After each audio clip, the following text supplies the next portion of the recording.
Hi and welcome to another story, and today we have part 1 of The Worst Witch All at Sea by Jill Murphy, starting from the very beginning, chapter 1. A violent snowstorm greeted the pupils of Miss Cackle's Academy for Witches as they returned to school for the first day of the summer term. There were 2 terms dividing the school year, the winter term, which began in September, continuing until January, and the summer term, which began in March, ending in July. With 5 solid months to each term, you can imagine how bleak it felt during the middle months, when every minute seemed like an hour, with no light flickering at the end of the tunnel. The girls were used to appalling weather for the first 2 weeks of the summer term because it was so early in the year, but this time it had surpassed itself. Miss Cackle, the kindly headmistress of the school, watched from her study window as the pupils arrived in ones and twos, battling to stay on their broomsticks, cloaks turned inside out, and summer dresses flapping wildly in the screaming wind. Mildred Hubble, a second year, already renowned as the worst witch in the school, lurched out of the yellow-grey clouds with a crust of snow covering her broomstick, cat, suitcase and summer dress, which was a new design this year. Miss Hardbroom, Mildred's horrifically strict form mistress, had decided that the old design of black and grey checks was too frivolous for the girls and had persuaded the headmistress to have them replaced with nice, sensible, plain black.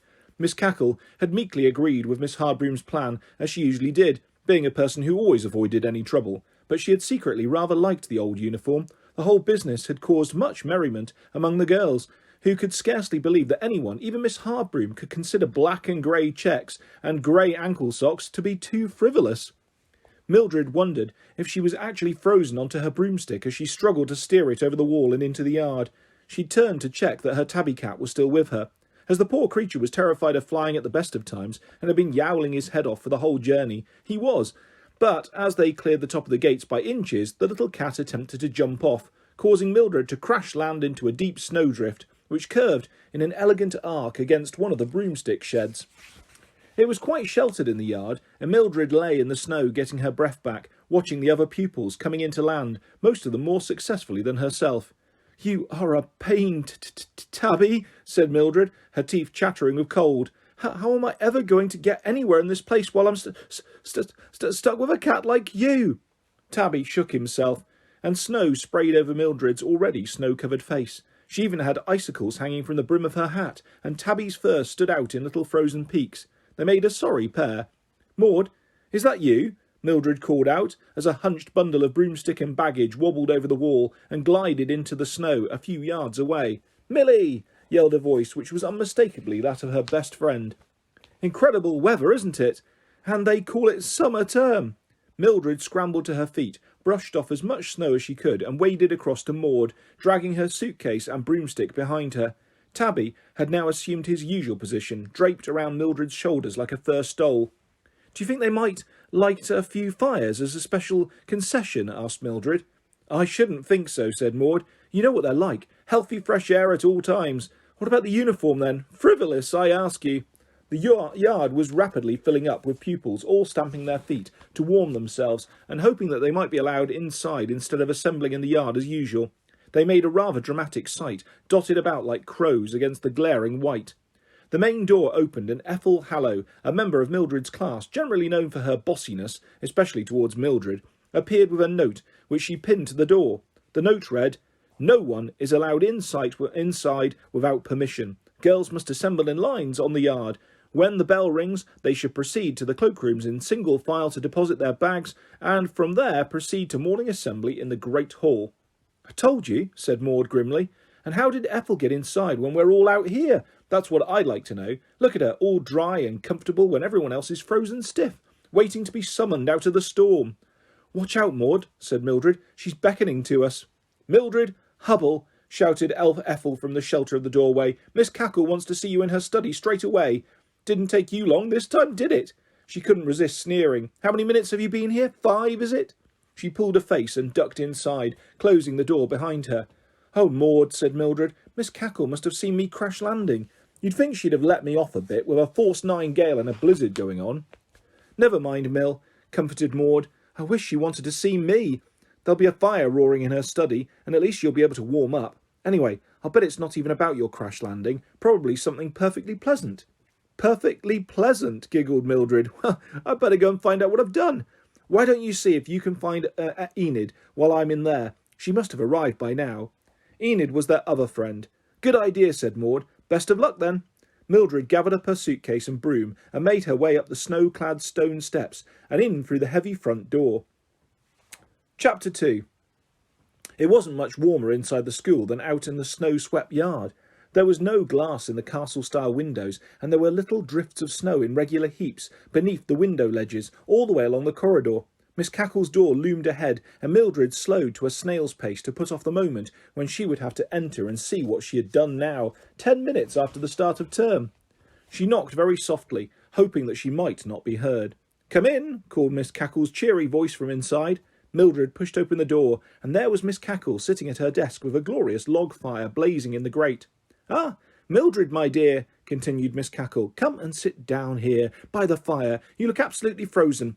I want to have a little chat with you. Ghastly weather, isn't it?"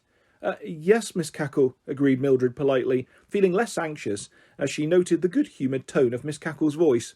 Perhaps it was something perfectly pleasant after all, as Maud had said. Mildred sat down gratefully in a chair next to the hearth, and Tabby jumped down from her shoulders and curled up so near the grate that his fur almost caught fire. "Tabby," called Mildred, clicking her fingers, "come back here at once."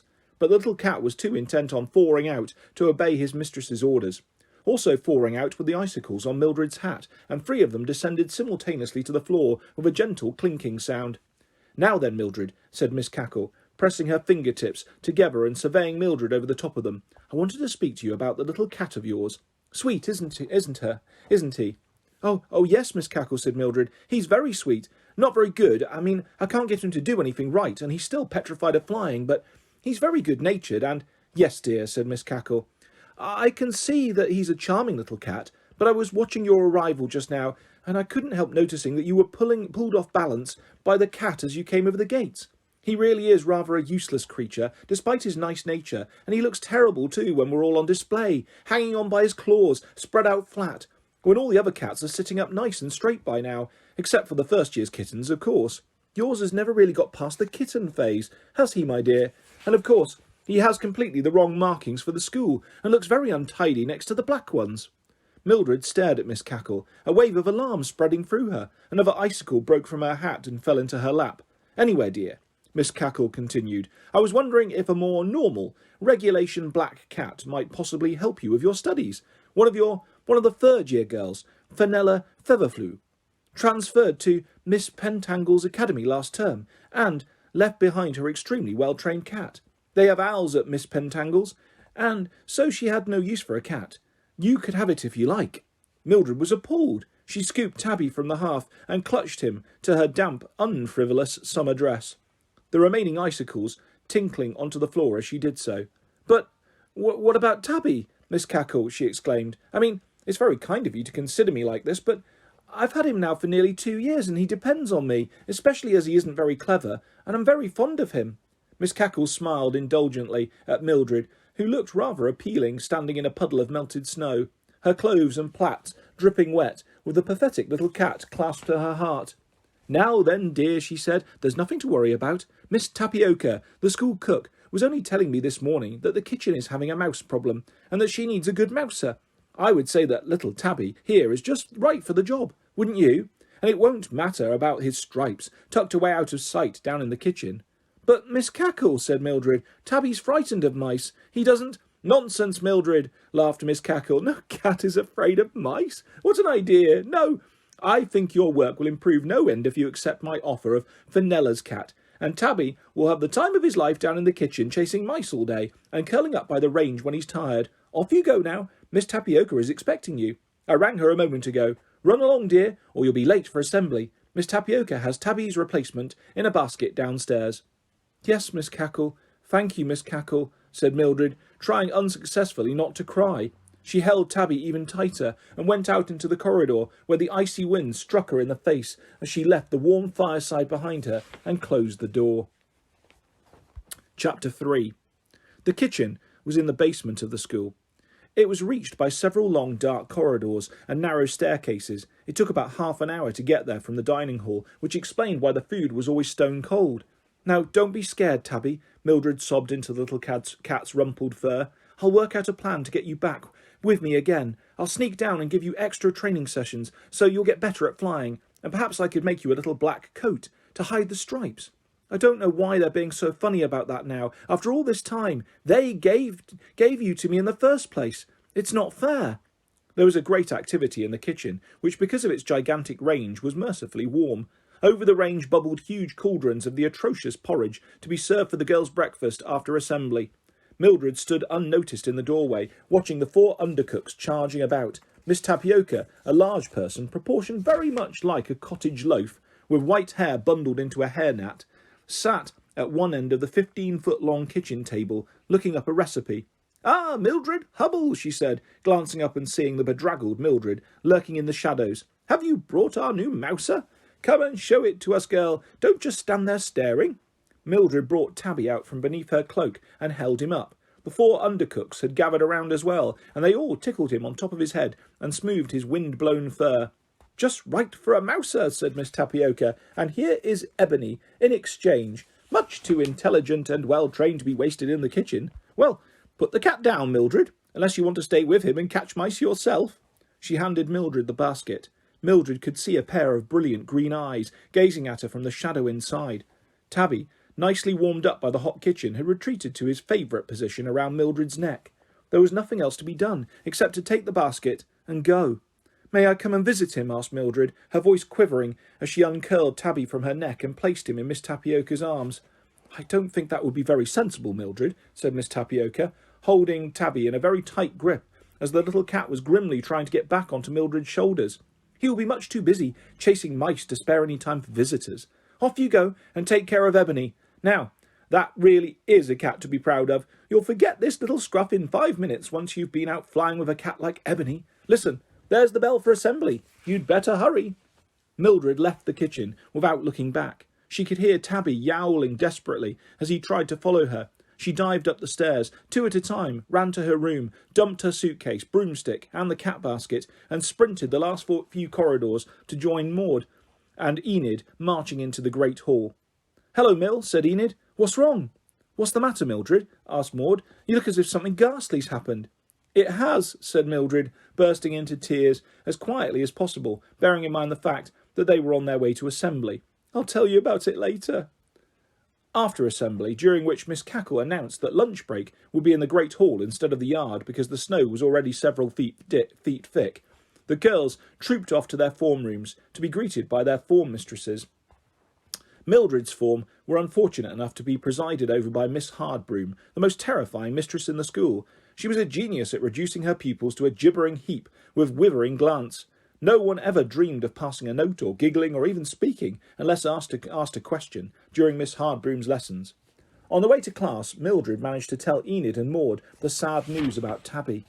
Miss Hardbroom was sitting bolt upright behind her desk, waiting for the girls to settle. As they all filed into the room and took their places, arranging books and writing equipment in their desks, the room was only fractionally warmer than outside, and the girls discreetly rubbed their feet and blew on their hands in a futile attempt to warm themselves up. "Come along now, girls," said Miss Hardbroom. "Stop all this silly nonsense. It isn't that cold. Lunch break isn't far away, and then you can all run briskly around the great hall to get yourselves nice and warm. Anyway, girls, welcome back for the summer term. Mildred Hubble, what is the matter now?" Mildred looked at her feet, embarrassed by the tears which she could not stop from rolling down her cheeks. "It's her cat, Miss Hardbroom," said Maud. "Miss Cackle sent it to be a kitchen mouser, and Mildred's got Fenella feverfews because Fenella left it behind when she left last term." "Well, Mildred," said Miss Hardbroom, "I don't know what you are crying for. I would have seen it more as a cause for celebration if I were you. Fenella's cat is an absolute credit to the school. I hope we shall soon see a marked improvement in your flying without the nuisance of a tabby. Sit down and pull yourself together at once.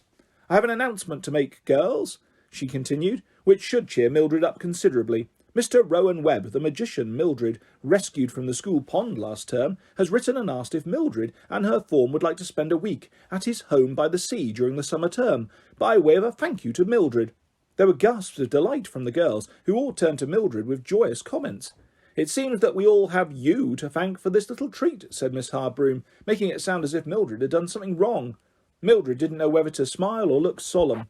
"Goodness me, girls," said Miss Hardbroom, noting Mildred's anxious face. "Surely the thought of a week at the seaside is a cheering thought." Oh, yes, Miss Hardbroom," sniffed Mildred. "It has cheered me up very much, but I was wondering if I could bring Tabby with me as a little break from the kitchen. I wondered if it would—" Her voice trailed away as she saw Miss Hardbroom's eyebrow arch into a slant, like a poised spear.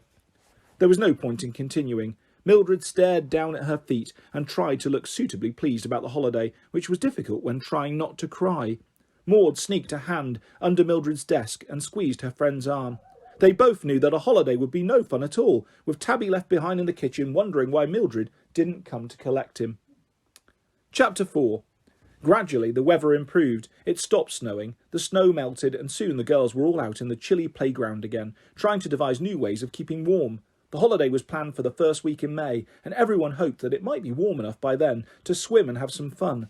Mildred was the only one who didn't seem to be looking forward to the treat in any way. "I wonder if there'll be a sandy beach," said Maud, as they all stood ankle-deep in slush in the playground during lunch break. "And caves," said Enid.